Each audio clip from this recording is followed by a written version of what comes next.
सभी योग साधकों को मेरा नमस्कार। मैं आपका स्वागत करती हूँ योगा वेलनेस पर।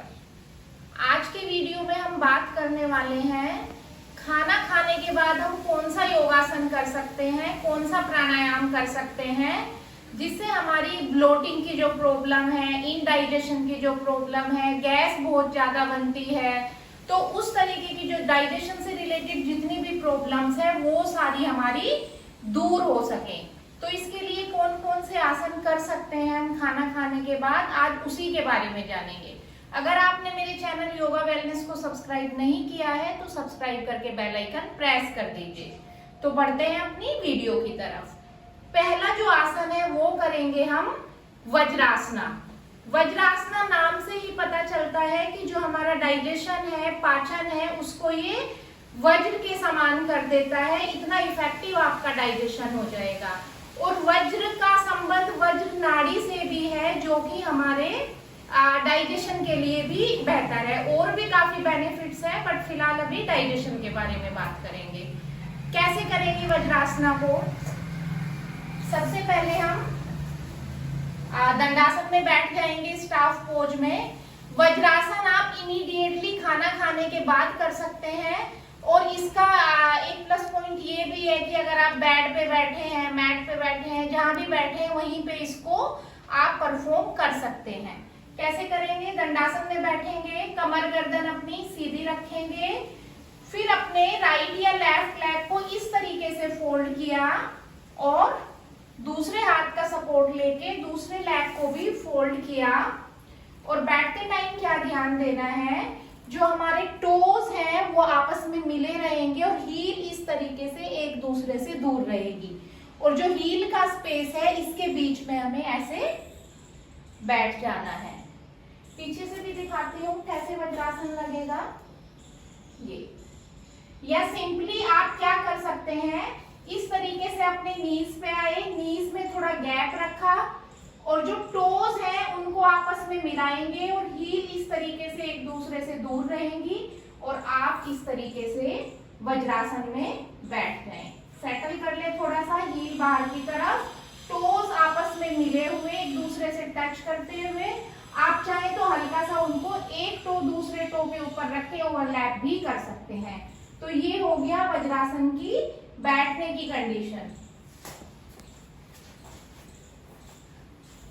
वज्रासन में बैठे हुए हैं, हैंड्स को आप अपनी थाइस पे प्लेस करिए, कमर गर्दन सीधी रखिए। और इसको और इफेक्टिव बनाने के लिए आप इसके साथ लगा सकते हैं वायु मुद्रा। कैसे लगाएंगे वायु मुद्रा? जो फर्स्ट फिंगर है हमारी उसे थंब के बेस पे लगा के थंब को फर्स्ट फिंगर पे इस तरीके से सॉफ्टली प्लेस कर देंगे, बाकी तीनों फिंगर रहेंगी सीधी। और इस वायु मुद्रा को लगा के आप अपनी थाइस पे इसको प्लेस कर दें। और वज्रासन लगाने के बाद आप इसको स्टार्टिंग में, अगर आपको प्रैक्टिस है, आप 10 मिनट तक आराम से लगा सकते हैं। नहीं तो आप 1 मिनट 2 मिनट धीरे धीरे टाइम बढ़ा के उसको 10 मिनट तक ले जाइए।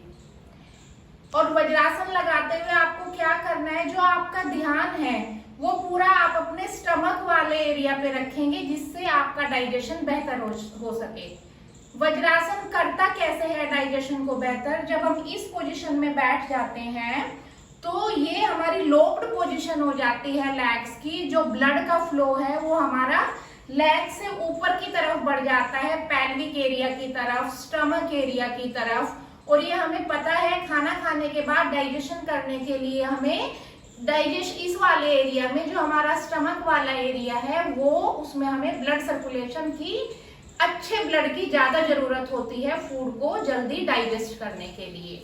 और इसके साथ ही ये क्या करता है वज्रासन, ये समान वायु जो है हमारी बॉडी में 5 वायु काम करती है, उसमें से एक है समान वायु, जो कि हमारी डाइजेशन को बेहतर करती है। तो समान वायु को भी वज्रासना एक्टिवेट करता है, तो वो भी हमारे डाइजेशन में हेल्प करेगी। और वज्रासना जो हमारे मणिपुर चक्र है, मणिपुर चक्र हमारे डाइजेस्टिव फायर से रिलेटेड होता है। तो डाइजेस्टिव फायर अगर अच्छी होगी तो हमारा डाइजेशन बेहतर होगा। तो कुल मिला के आपको क्या करना है, खाना खाने के बाद 10 मिनट तक वज्रासना में बैठने की प्रैक्टिस करें। वायु मुद्रा लगा के इस तरीके से आप चाहे तो आईज क्लोज भी करके बैठ सकते हैं। अपना ध्यान अपने स्टमक एरिया पे लगाएंगे और ब्रीदिंग करते रहेंगे, इनहेल और एक्सहेल धीरे धीरे करते रहेंगे। अब जिसकी एंकल्स में फ्लेक्सिबिलिटी नहीं है या लेग्स में कोई इंजुरी है, प्रॉब्लम है, वो इसको नहीं कर पाएंगे। जिसको एंकल्स में कम फ्लेक्सिबिलिटी है वो इस तरीके से पिलो रखें, या एंकल में पेन होता है और ऐसे वज्रासन लगा के इस पे बैठ सकते हैं। First point. इसके बाद अगर किसी को यहाँ काफ मसल्स में प्रॉब्लम है, बहुत ज्यादा स्टिफ है, तो पिलो को यहाँ रखें और टोज को अपने मिला लेंगे और हील्स को अपार्ट रखेंगे और इस तरीके से आप बैठ सकते हैं। तो काफ मसल्स में आपको थोड़ा रिलैक्स मिलेगा और धीरे धीरे आपको हैबिट हो जाएगी। आप चाहे तो अपने पिलो का साइज डबल भी कर सकते हैं। आप इस तरीके से आ जाएंगे। आपको क्या करना है, बस कमर अपनी सीधी रखनी है। तो ये हो गया हमारा वज्रासन। अगर आपको लेग्स में कुछ सीवियर इंजुरी है या नीज में बहुत ज्यादा पेन रहता है, तब आप वज्रासन नहीं करेंगे। दूसरा आसन है हमारा वीरासना। वज्रासना से ही वीरासना में जाएंगे। अभी हम कैसे बैठे हुए हैं, टोज हमारे मिले हुए हैं और हील हमारी इस तरीके से बाहर की तरफ है।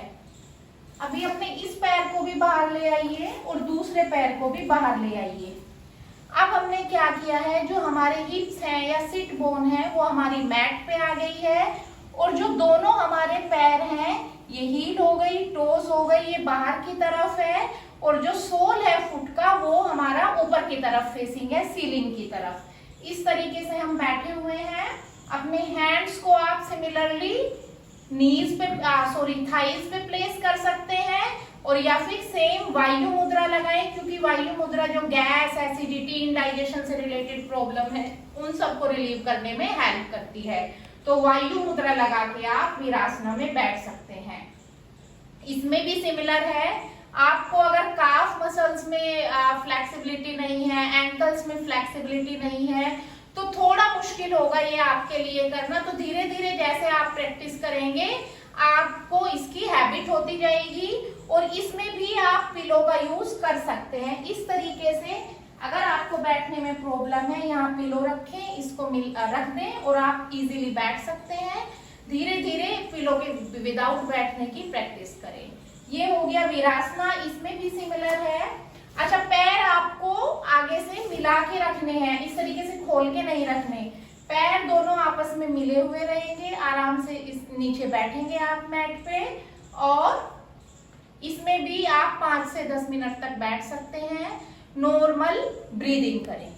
वापस आने के लिए आप यहीं से वज्रासना में भी आ सकते हैं और फिर पोस्चर को रिलीज करें। तो 2 आसन हमने कर लिए हैं सिटिंग में, वज्रासना और वीरासना।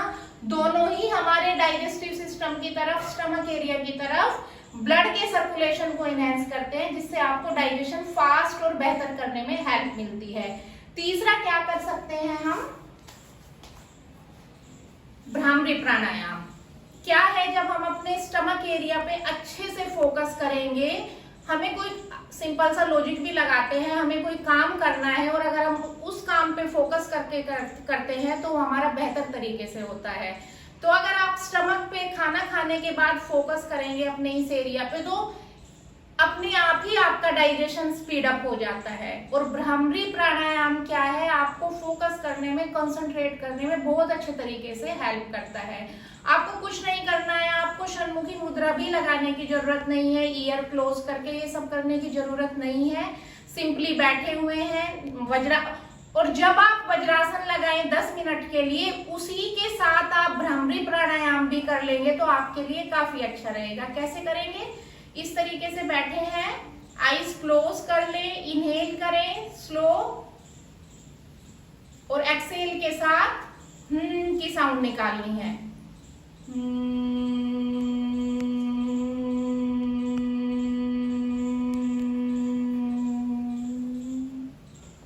एक बार और करेंगे, इनहेल एक्सहेल विथ हम साउंड।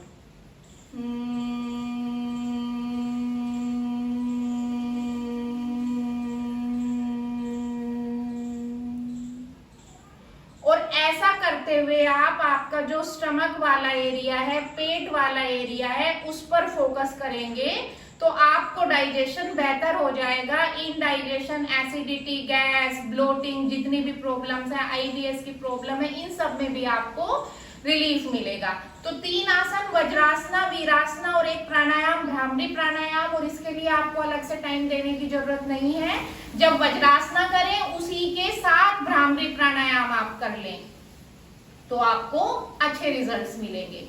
तो ये हो गया आज का टॉपिक कि खाने के बाद हम कौन कौन से योगासन कर सकते हैं, क्या प्राणायाम कर सकते हैं। अच्छा, इसके साथ आप अनुलोम विलोम भी कर सकते हैं, बस आप सांसों को रोक के नहीं करेंगे तो। बट मैं प्रीफर करती हूँ वज्रासना, वीरासना एंड भ्रामरी प्राणायाम।